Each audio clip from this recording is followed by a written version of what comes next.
Hello, welcome to Pensions in 10 with me, David Brooks, and my colleague Chris Rice. This week we take a look at the growth in annuity purchases.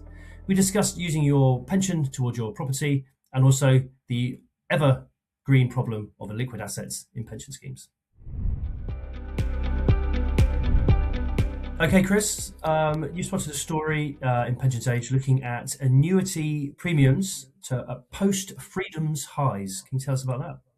Well, yeah, bulk annuities is my thing, but also I like annuities, so I keep my eye on individual annuities as well. And actuaries like annuities, like guarantees, understand them. So do other people, I think. But it seems like it's coming back that way again now after the fact when you've been told for years you have to buy one, then you don't, no one then does. Are now realizing that actually they could be a good idea in a lot of circumstances. Simply, if you live longer than expected and you want to carry on having money. So what's happened recently is, what's happened this year, the survey from the ABI, Association of British Insurers, have said, is that there's been a lot more premium going to purchase individual annuities, and the biggest amount of premium since 2015. And obviously imagining that you now have to spend less given it's higher to get the same income, that's also even bigger. So we could be getting close to the amount of pension bought back where it was in 2015 when you think of it the other way around. So I'm being a bit actuarial here. So the reasons being the terms are probably now a lot more attractive with higher interest rates, less likely that the income tax benefit of not buying an annuity would be something that people would put people off. So another thing that it makes it good value. And then what's been happening is less annuities have actually been bought in number, but there's been more premium buying them. So people with bigger pension pots have been buying the annuity. So those are probably the ones that definitely have been swayed by the income tax thing. So nothing really that would change anything. Just to note that they are coming a little bit more back in fashion, which probably makes sense and probably shows a confidence that people are confident in their health and think they'll be living longer. Yeah, and I think it's interesting that the fact that annuities are rising, yes, interest rates are higher, so it's easier to make that case. But the story was also talking about advisors, talking to members and saying, or individuals and saying, that securing your long-term income is actually a good thing. And maybe we've got some people, I don't know if the ages are in there, but it might be that some people have had a period of flex. They've done their 5, 6, 7 years of spending some money a bit in a lumpy way, and now they've decided, look, I need to nail this down now. And that's one of the things that people are talking about around that sort of guided retirement sort of structure. So you're going to start off with having some lumpy income when you want to do more things, but there'll come a point when you think, look, no, I don't want to be at the risk of Trumpian movements in the markets or whatever there is. I want a secure income, as you say, for the rest of your healthy life.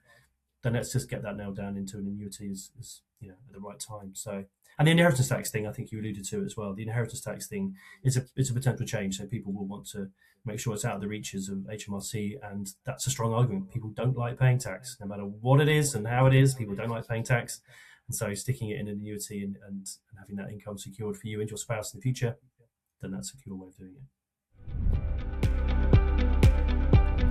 it. So Dave, a article coming out that's not sitting on the fence, and I think probably agreeing with you, not wanting to steal your thunder there, but do you think people should access their pension funds early to help fund a house purchase? No, I don't. So this is Patrick Hosking did a piece in the Times last week, and he was very much setting out that it shouldn't be allowed, even though his understanding is that some lobbyists and some policymakers are thinking about this. And it is something that comes around every few years, that early access to pension pots should be used for something discussed, any one of a number of things. And I might come back to that in a second. But this one is looking at property. And yes, people want to buy homes. We know that. And there's always that tension between saving for a pension and later life and saving for a property somewhere, you can rely on to live. People don't want to be renting, especially into retirement as well. So, yeah, I can understand that tension. So they're talking about allowing people to get money out of their pension to buy their first home. And I don't think this works really for a couple of reasons. The main one being, and I think it's the one that doesn't get discussed very much, is the people that we're trying to target with this policy. Younger people, younger savers, people buying their first homes are getting older and older, so into their mid-30s now.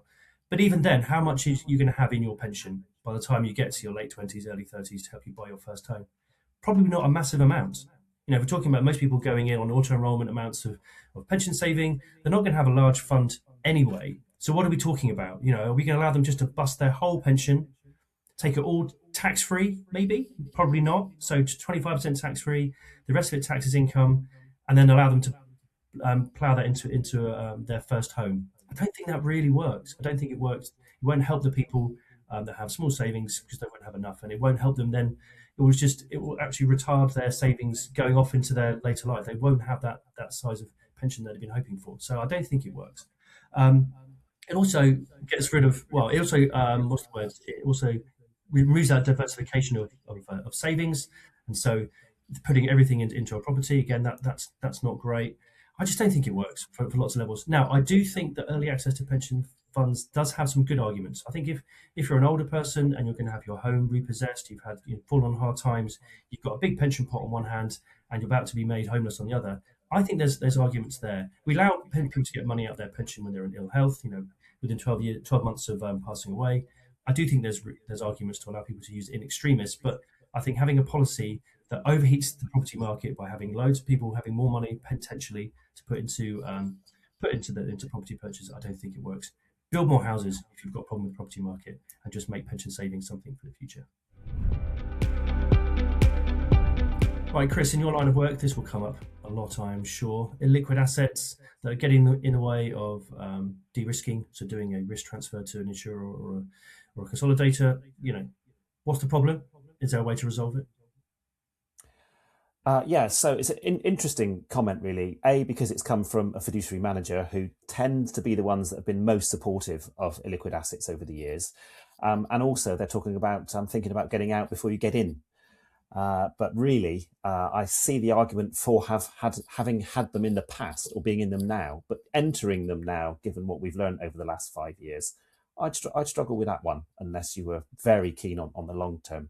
So if we go back to the late teens and the early 20s, and there was a case of, well, where do you get investment return from when you're a pension scheme? You've gilt yields, corporate bonds even are giving you hardly anything. Cash give you hardly anything. Equity markets going nowhere. We want to grow our way out of this deficit. Oh, I know what we've got that no one else has: time.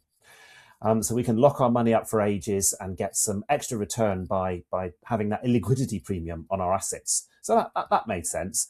But then all of a sudden, you want the money back because now you're fully funded and you want to buy a bulk annuity, and you have to sell your liquid assets to do so. It's a common problem. I think most schemes have been thinking about it that are getting into a well-funded position and thinking about how to exit it. Usually, by the time you start talking about buyout, you've got enough time to sell that asset or find a secondary market, a loan from the employer. There are ways around it when you're getting to buyout. But I think they are stating the obvious.